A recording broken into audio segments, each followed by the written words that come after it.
next third Thursday, 3 of us that made a trip to Japan are going to do a presentation. And I thought I'd ask what people are interested in hearing about on that trip. We've got our images. We did 3.5 days on our own. We did a 10-day workshop with Martin Bailey. So can you predict your questions now?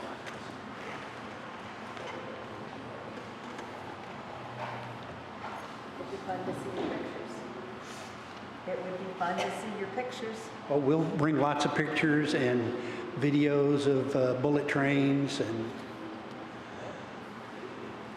we did street photography, and we did some really beautiful images too. Even more loud. All right, I think we're good to go here. So let's start with announcements. I know Verlin has some burning issues. Grab a microphone, Verlin, come on up.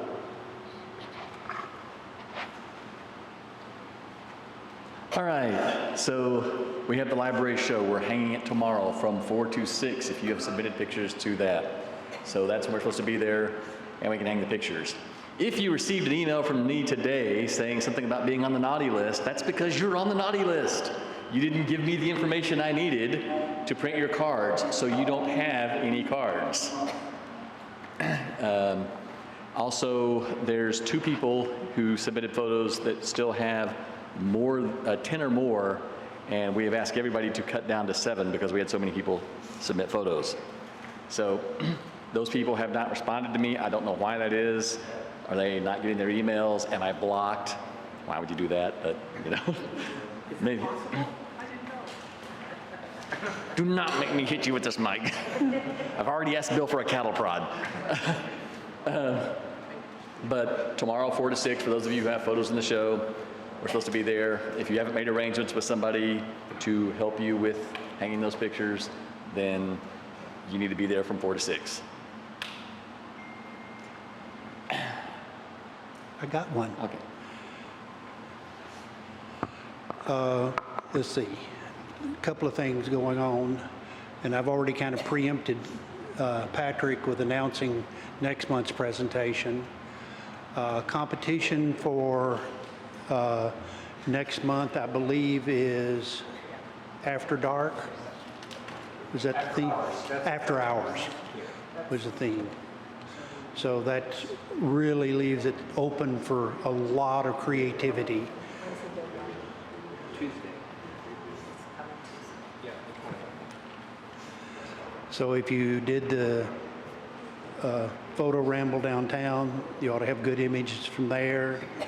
You could use images for bands. You could use a set piece of a drink on a table, bar drink, for example. So that takes us through that. This past first Thursday, I was out of town. I went to Texas school in Dallas-Fort Worth, Addison to be precise. It was their 50th year for Texas school. And that's also associated with a statewide print competition, which is now a digital image competition. We had several people from Austin that did real well. Several people from Austin that did real well with that. Suzanne's going to keep me straight, and that she's not going to get to come back. So that's something to look at, and take a look at the images back there. Ev has a magazine that lists all of the winners and some of the images that were rewarded. Anything else we need to do other than turn it over to Patrick? It's all yours, Don't think sir. so. Okie doke. Ooh, echo. So, hi, as a lot of you know me, I'm Pat, StCin.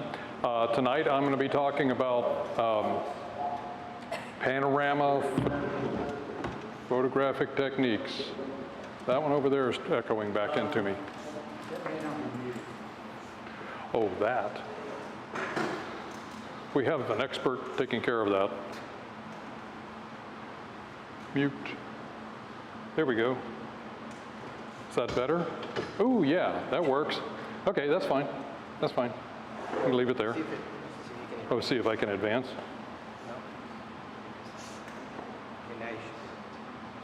There we go. Okay, panorama photographic or photography techniques. I got turned on to this, maybe a year or two or three ago, and it's taken a while to get there. So you get to figure out which one of the pictures at the very end, which one of the pictures in this presentation is not a panorama. And you win absolutely nothing. Okay. Okay, so quickly, my agenda for this evening is a brief history. Last time I did a brief history, it was like an hour and a half. Promise, this is only 2 slides. Why panorama techniques are used. The next one is a single frame panorama, and then the equipment and an app or two that would be used to generate a panorama. And then multi-image panoramas, which is what I like to do. And again, the gear and the applications, and then we'll wrap it up from there. So, back in 1787, Robert Barker, an Irishman who was in Edinburgh. If that isn't strange, I don't know what else is. But he patented the word and the term panorama, meaning pan, Greek is all, horama is to view. It took him quite a number of years, about 6 years, to finally make it a profitable business. And so this is his patent. This is an image from his patent. And it's back then, the photography wasn't invented, so they had to use paintings. And so you can see that he's got 2 different paintings panoramas going on simultaneously in his exhibit. One is looks like a scene from maybe London or Paris, and then the other one is a scene where it might be a bay or something like that. People were enamored by this. They just were tickled pink to see it. It was a fad for about 20 or 30 years, and then it finally, it died.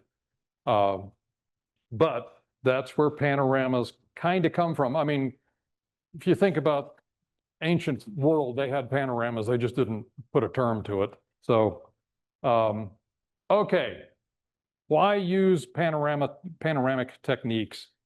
So the human eye, our peripheral vision is just about 180 degrees.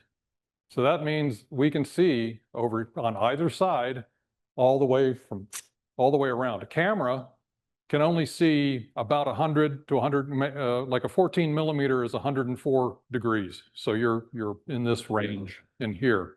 So you're chopping off a bunch of information to the sides. So it's basically to get more information. And as I was studying up on this and everything else over the last year or so, as one person put it, more pixels.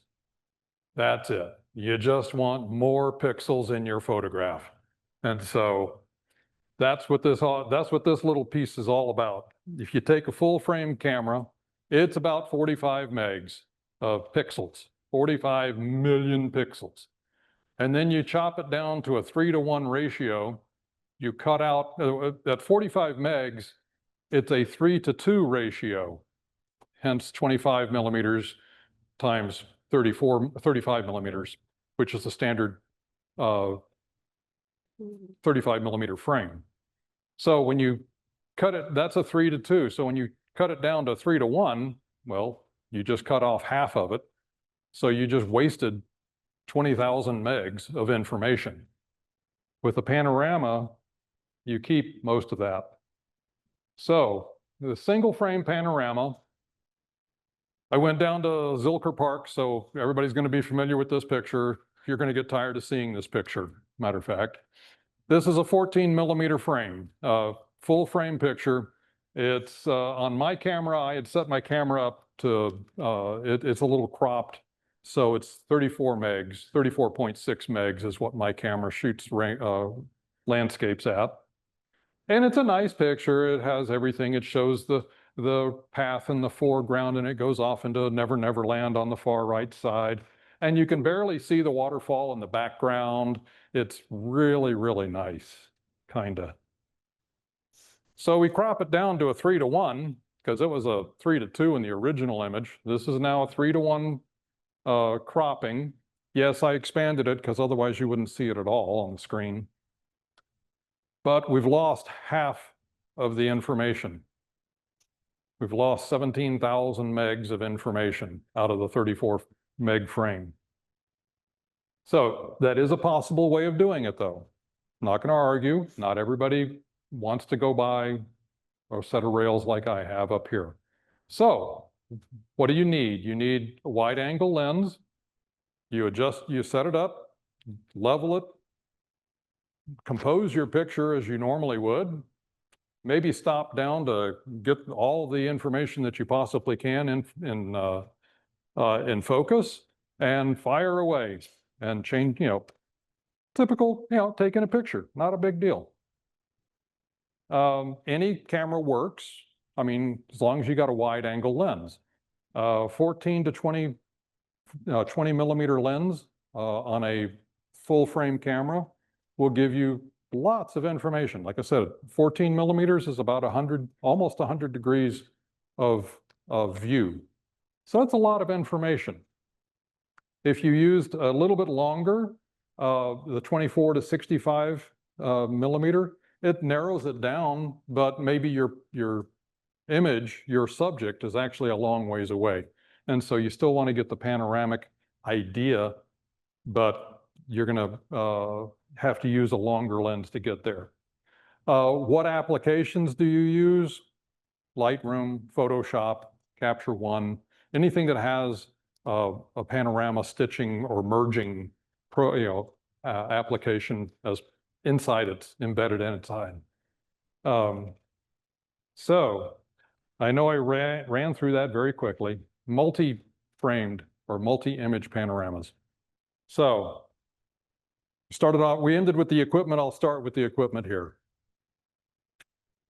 Again, any camera works. I said I'm going through, never mind. Okay, so any camera will work. It doesn't matter what it is. Your lenses, all of my lenses listed here are based on full frame technology. So 24 to 65 millimeter works for close in, probably no further away than the width of this room kind of thing. That would work for that. 70 to 85 millimeters works. You'll see in one of my images that at 57 millimeters, I was able to capture an entire mountain range, and I was right underneath it. And so, and then 100 to 200 is for very distant objects, because remember, you're stitching all of these images together. And you can, if you get the right program, you can stack row upon column upon column. So you can build an image that's massive out of this. The one thing about the longer focal lengths, and it's true with any photograph that we would take, is today, with the atmosphere the way it is, all the crud that's in the air, that doesn't work. So you got to be careful if you're going to shoot a long lens at 200, or if you're crazy enough to want to go shoot it with maybe a 400 or 600, you've got to make sure that it's very, very, very clear. The atmosphere has a minimal amount of haze in it, because it'll be magnified in one of these images. Okay, now we get into the technology. We have nodal points or the parallax point in the camera. And it's part of the lens. It's not really part of the camera. You have to find the right spot on your lens so that even if you're just on a rotating head, that your aperture is on the center of that rotating head.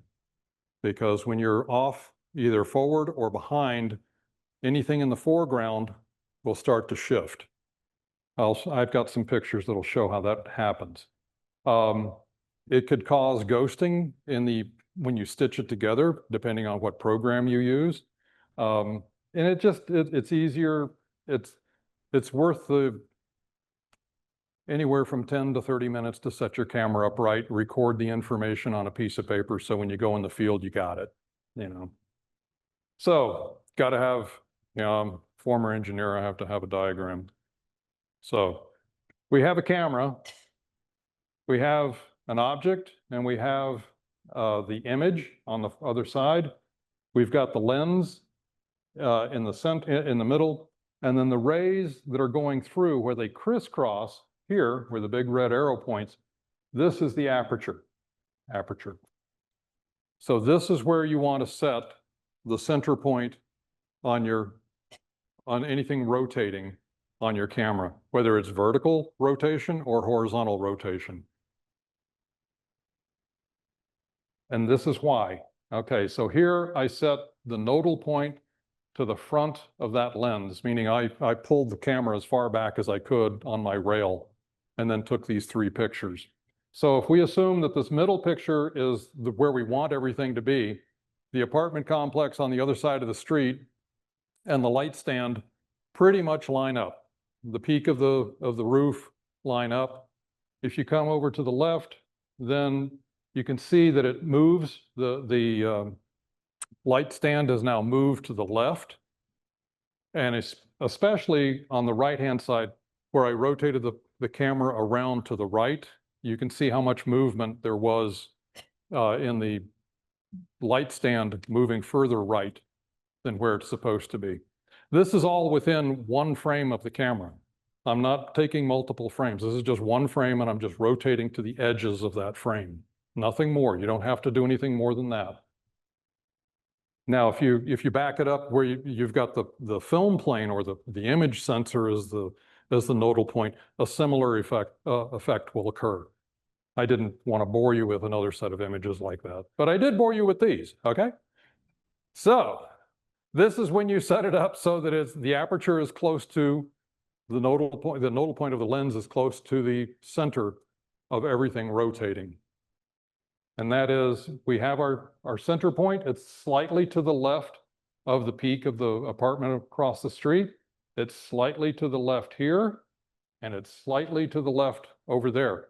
And again, I move the camera back and forth across the full frame of my of the view that I had.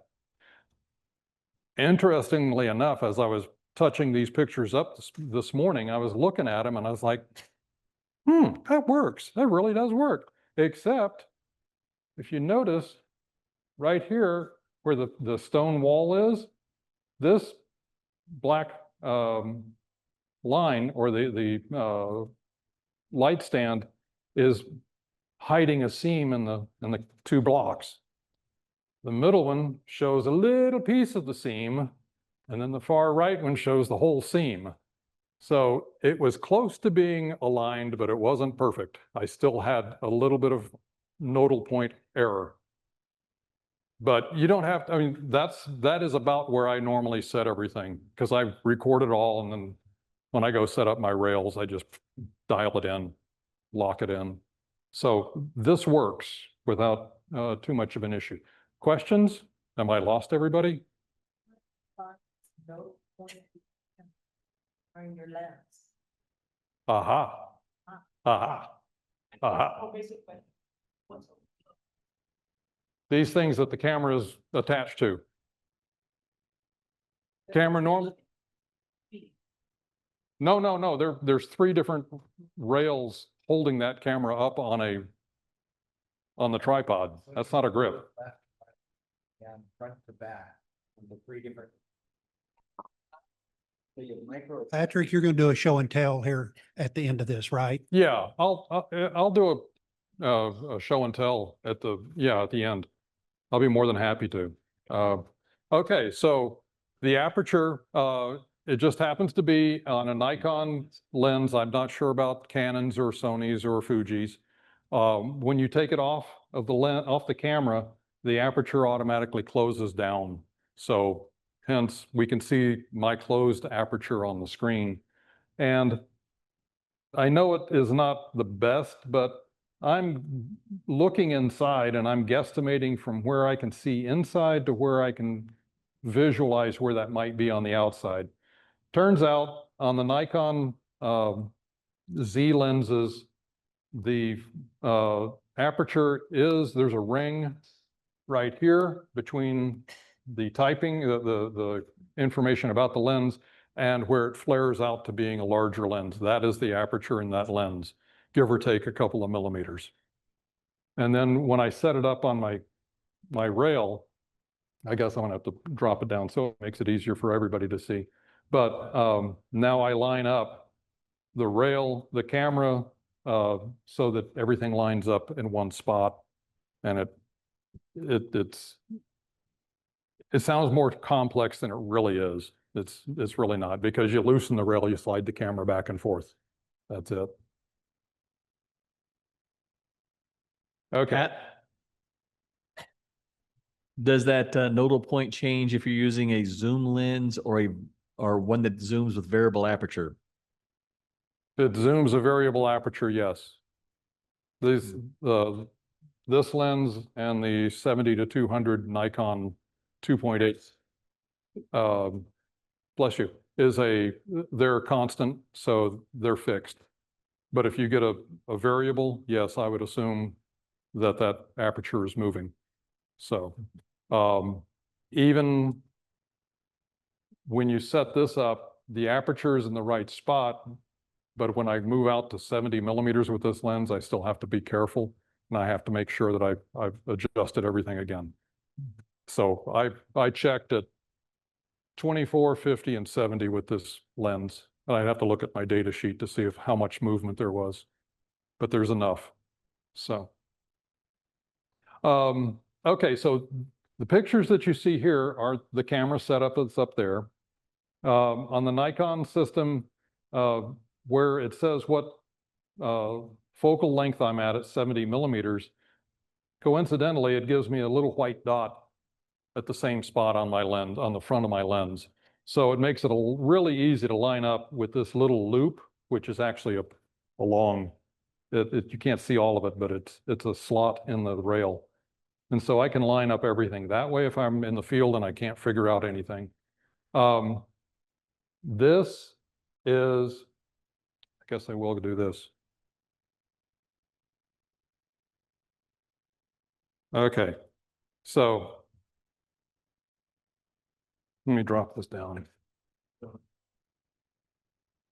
Come on, there we go. Trying to watch my time because I don't want to go over too late. So I loosen up this connector and rotate it this way. And this is where I'm talking about the 70 millimeter is. I've got a white dot here. I've got the slot in here. And then when I'm sitting like this, now I can line up this. There's no arrow or line here, but depending on which cage you get for your camera, there is a white line right here that tells me that that's theoretically the center of the frame. And so now I know to get that over the center of the rotational point. Like I said, it sounds more difficult than it really is.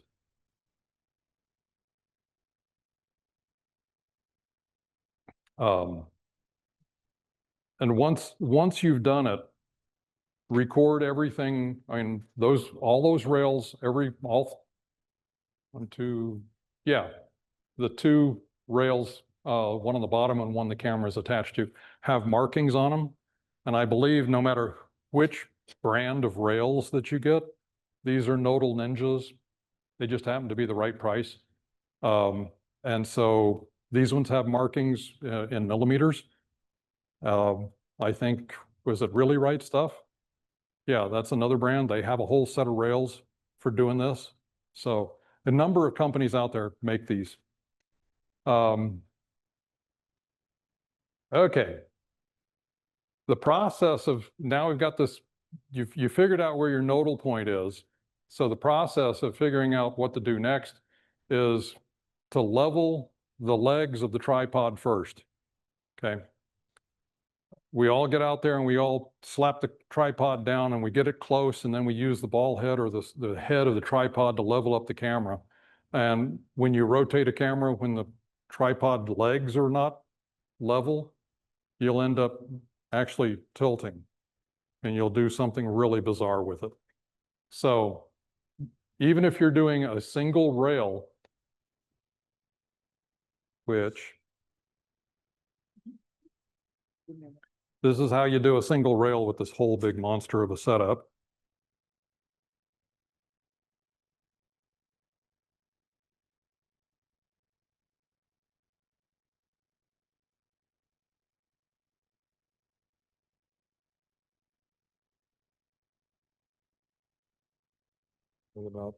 I'll call it right about there. There we go. That's it. Now we're set. Now I can rotate around. And if I had reset the connector on the rail for my camera, because my cage doesn't have a horizontal or a vertical connection, so I have to actually change some things on here. I could rotate the camera, or my 70 to 200, it has a foot. I can rotate the camera inside the foot. Perfect, you know. But that is a panorama setup without having all this massive rail system. The good thing is that you can do this with any camera. There is no bad side to it.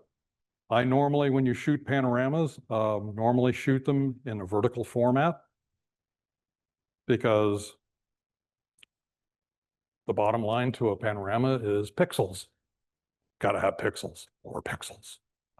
So this is the process of just getting things set up. Level the tripod, level the ball head, and there are 3 sets of levels on here, plus the rails have got a set of levels. And then you got your camera that has a level inside.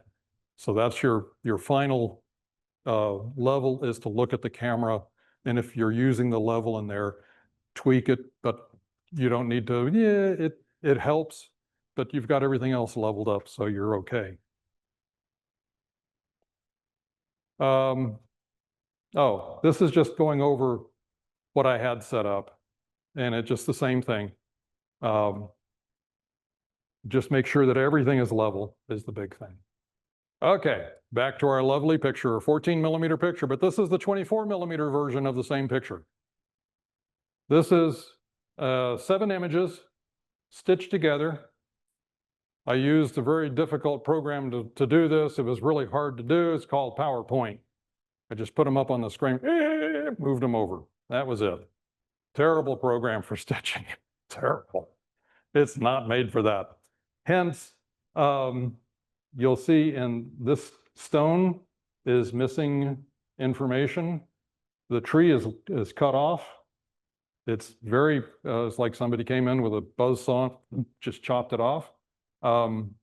So use any kind of program, anything that you can to get that set up and merged properly.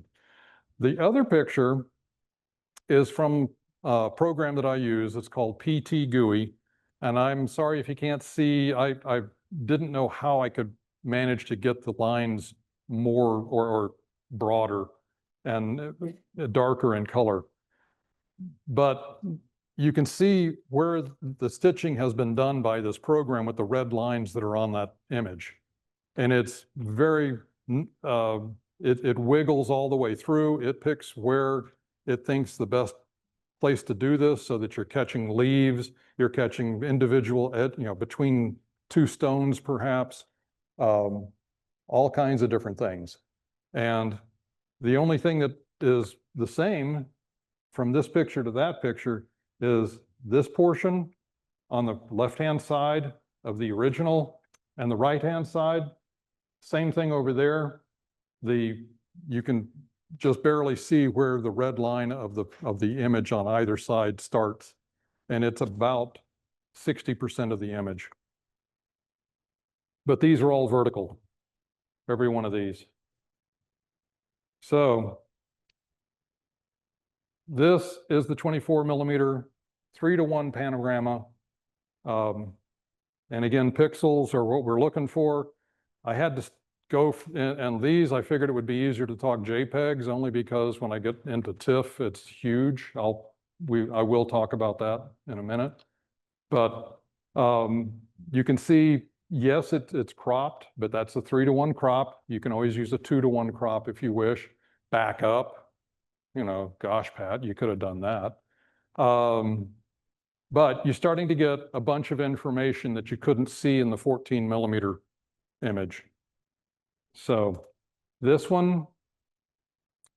50mm, or I think it was 49 when it actually came out. But essentially 50mm. We went from, I'm sorry, what was that? It was 4.3 meg JPEG image to a 10 meg JPEG image. And it looks almost exactly the same. It's just how many more pixels could I pack into it? And then I did it at 70mm, changes the perspective completely. We're now much closer to the waterfall, and we have a huge image at 72 megs, and it's the same 3:1 cropping. So this, if you were wanting to do something where you were thinking of putting an image out for sale and to make it large for someone, and even just working with a JPEG, this is a mechanism to do that, is because you've got so much information that you're sending to the printer, and the printer can now work with that to give you as much detail as possible. Okay, so this is at 57mm. This is Chizo's Basin down in Big Bend. It took 17 images to do this one. Remember, they're all verticals. Let's see. This is the 1:4 ratio panorama.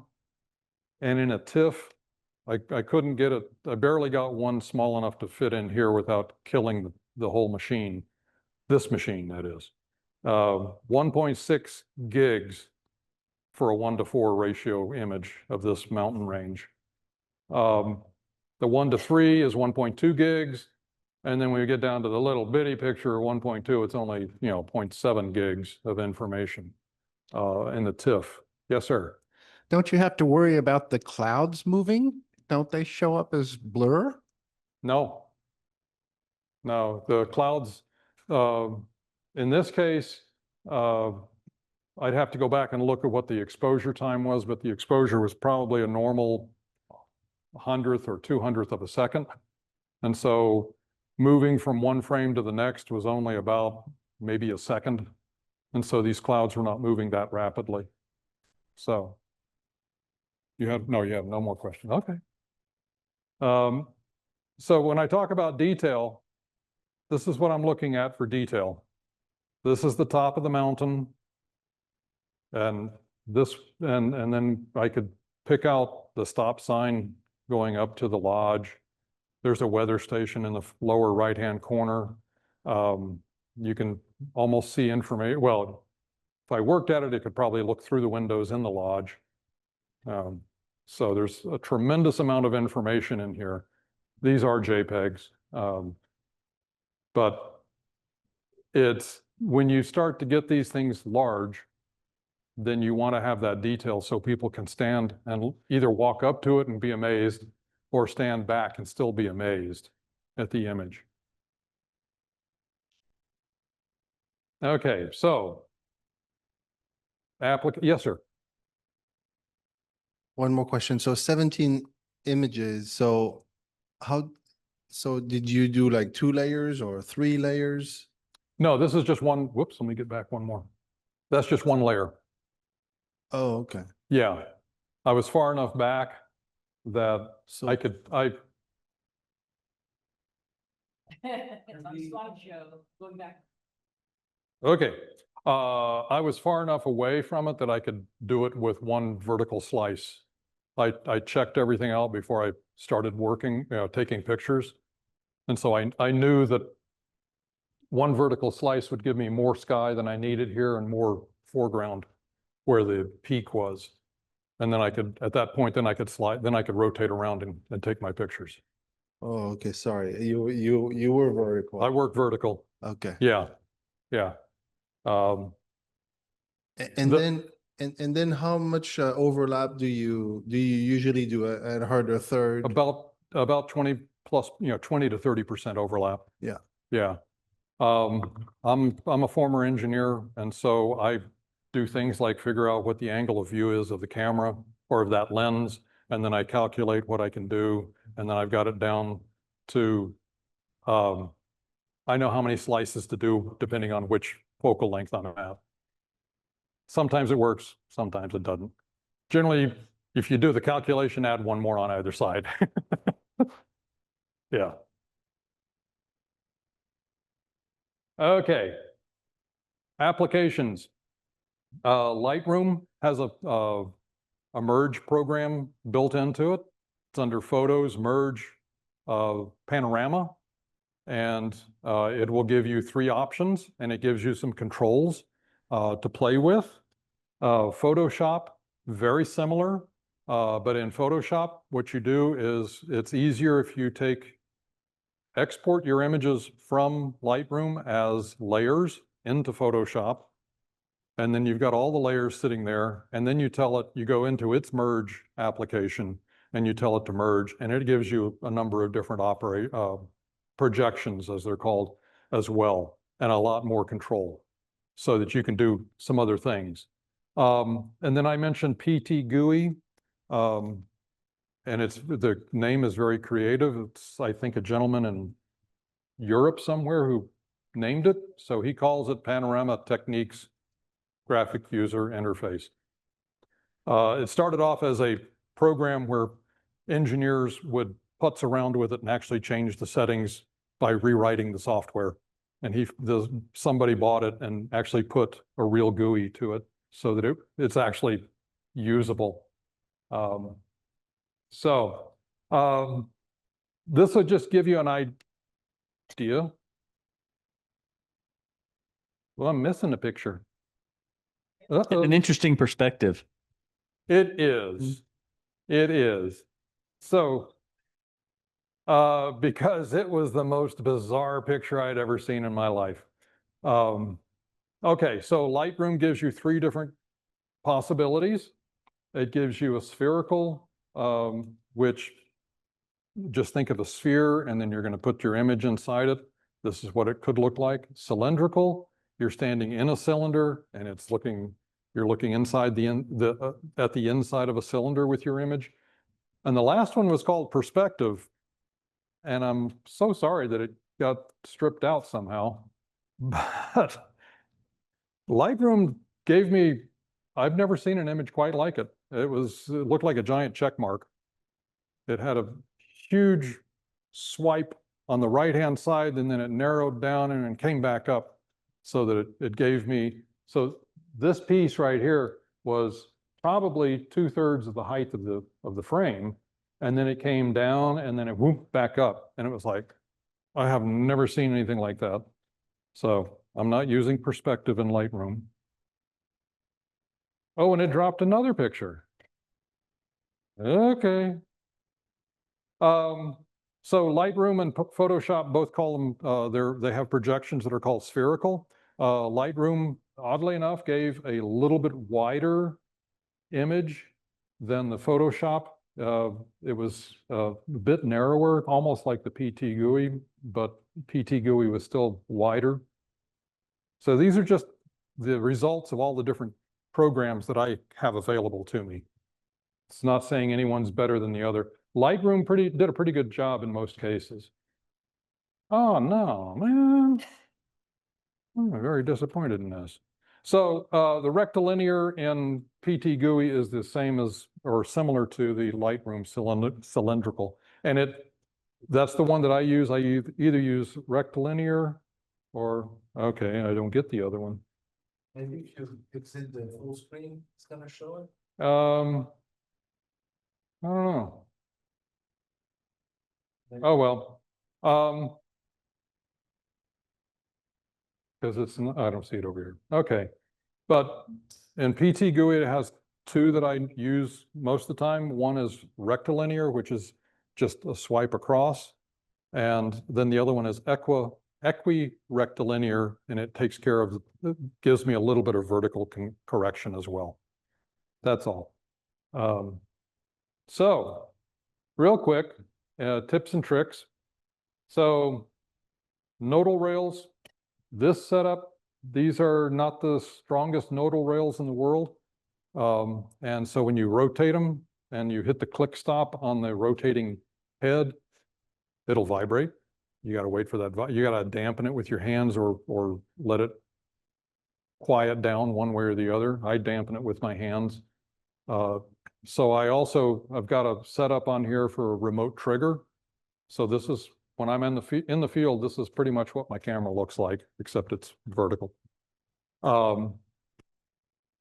When setting up the nodal rails, oh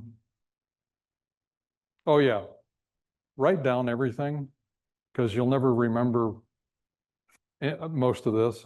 I mean, literally, when you're writing, you got 2 or 3 different lenses and you found the nodal points for 2 or 3 different lenses, write them down. It's much easier to especially when you've got cobwebs like mine coming out of my head. When you're in the field and you're taking your pictures, take a look at the rotating head. Mine has, most of them will have degree markers on it. Make a note, whether mental or physical note, where you started and where you stopped. Because if you're doing multiple rows, nothing like having one too many on one row and not enough on another row. So you did an 8-frame row on the bottom, and then you did a 7-frame in the middle, and you did a 6-frame or a 10-frame on the top. You're messed up. The machine will never figure out where everything goes. So everything is manual. Okay, so you go in, you find your focal point with your autofocus, if that's the way you wish, or you can use manual focus. Flip the switch on your lens, if that's where it is, or in your camera, to turn the autofocus off.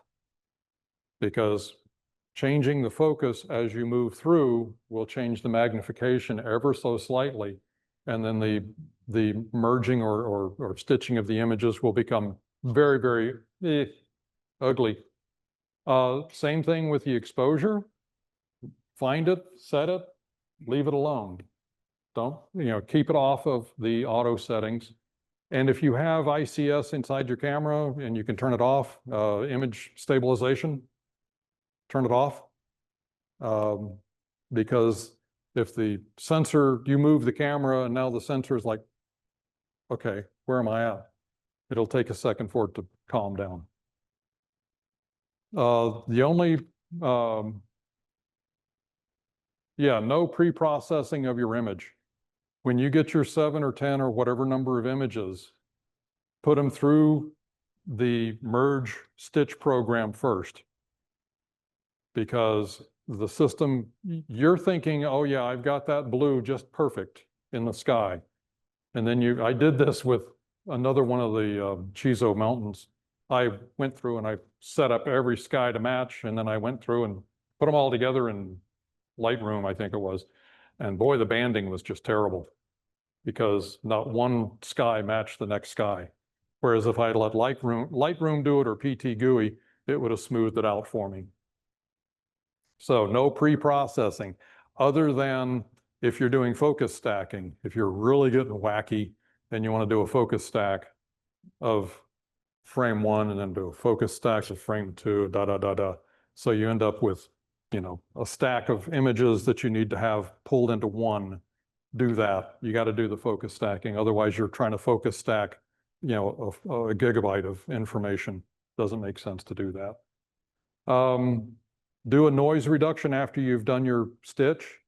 It's just better in general for all photographs in general to do noise reduction before you start processing. As you post-process, the more things you do in post-processing, the more you are, how do I want to say this?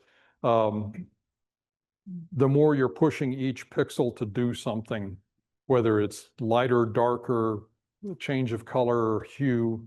And then when you look back at it, you'll see you've got all these millions of pixels that are staring at you that are now, they could have been smooth.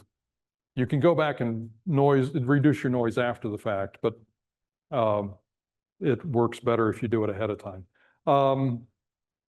Oh yeah, making this presentation taught me a couple of things, and that is, it doesn't cost anything to run your application a couple of times, your stitching application. Go ahead and do the cylindrical and the spherical, or in PT GUI, do the rectilinear and the rectilinear, and they got a full frame fisheye if you want, you know. So you can play with it.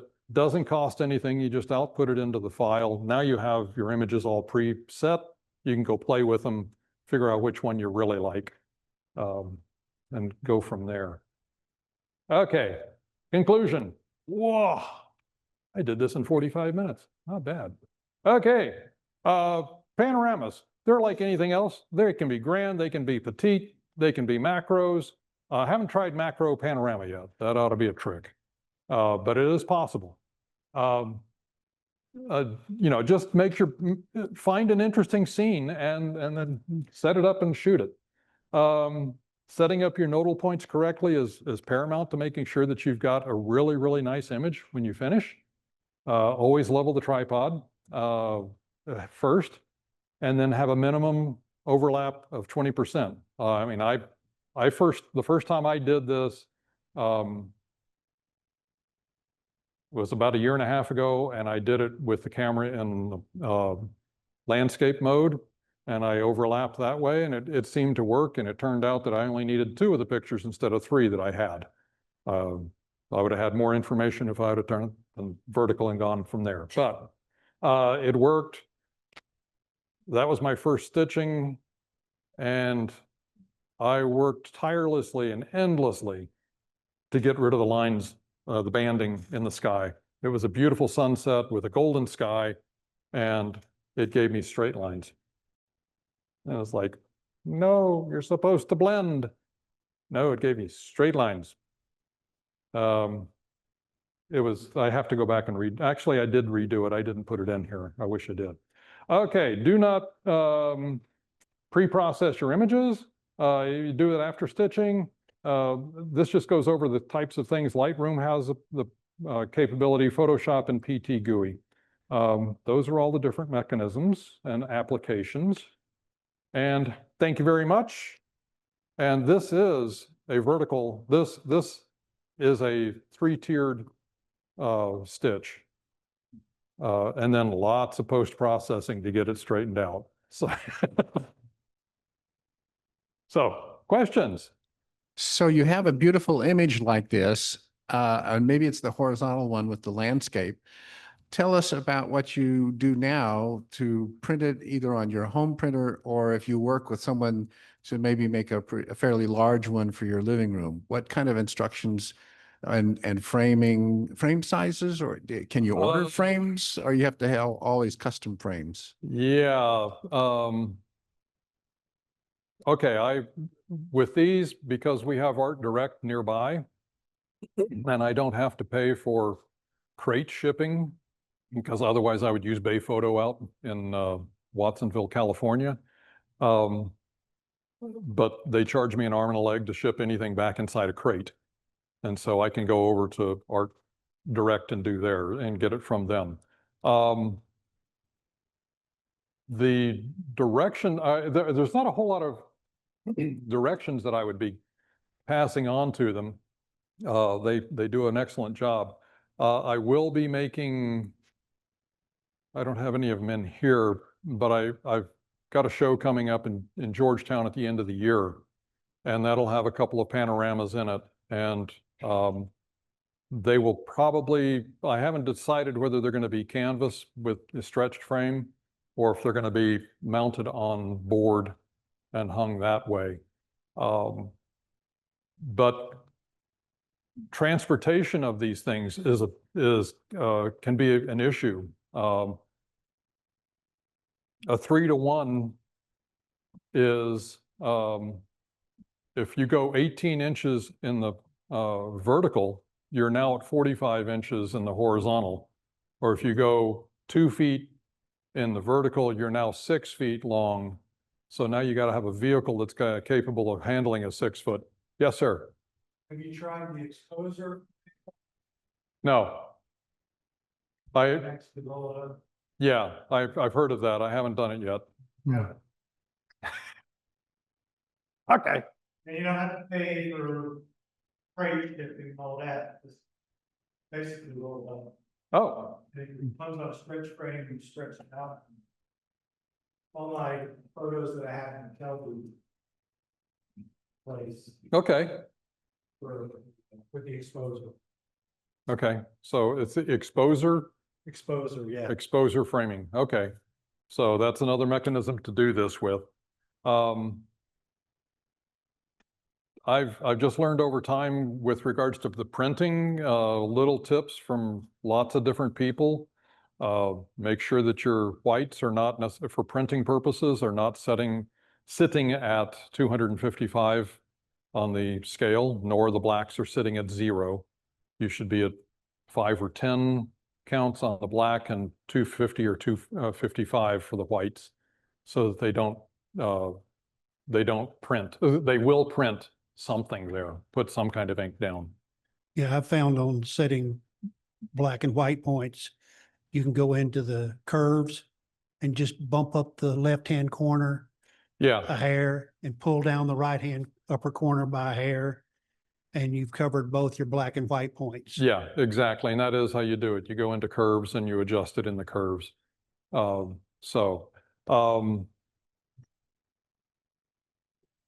otherwise, I hope to find out soon. I would like to get some of these out and maybe not the ones that are here, but I've got others that I would like to get out and sold or put on the market. So questions, any other questions, comments? Comment, I've actually shot a couple of handheld panos. One time I was confined so much that I couldn't back up. I couldn't move forward. I wanted to include a full race car. So I shot it as a pano, 2-framed it. And it's stitched beautifully in Lightroom. Yeah, yeah, that's I've done a couple of handhelds as well. You just hold it and you just make sure that you don't shift as you're going, because that makes it really bad. Oh, I forgot. There was one other way of doing panoramas, and some people have tilt shift lenses. And when you get a tilt shift lens, depending on well, what it's made for, if it's a 35 millimeter tilt shift, you can probably get close to 2 frames out of the shift. Not necessarily the tilt, but if you put it sideways so you're in a landscape mode and then shift your lens from side to side, you have no issues with parallax. There's no nodal points to worry about because all you did was shift physically side to side the lens. It's a really neat trick to do. So I bought one recently. I just have to learn how to use it better. And then I have Hasselblad lenses that I've got a converter to my Nikon Z, and it gives me the Hasselblad lenses are 2 1/4 square is what they're designed for. And so I've got, instead of 35 millimeters across, I've got closer to 60 or 70 millimeters across, so I can shift all the way, and it gives me lots of information. So I've got a whole nother way of doing it if I need to or want to. So yeah, you had a question. Yeah, one more question. So, and I had never heard of these nodal points and things like this. So it seems like you are very careful with that, and that's super valuable information. What about if you want to do multiple rows? Do you still use a ball head, and how do you like change rows Yeah, precisely? yeah. Or do you use another type of head, like a fluid head or something? No, I've seen an archaeologist do it one time. Okay. And he wanted to photograph a very tall building. So he put the camera or used the camera on his drone and then had the drone programmed to go up and just do this all the way up and back. Yeah. So that was one way of doing it, but that was, you know, that's completely different. So,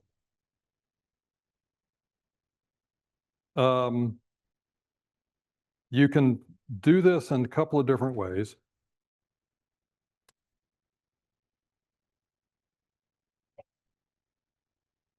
There's nothing set nodally on this right now. So I've gone through and I've photographed this direction. And now I need to look up again. So now I rack it up.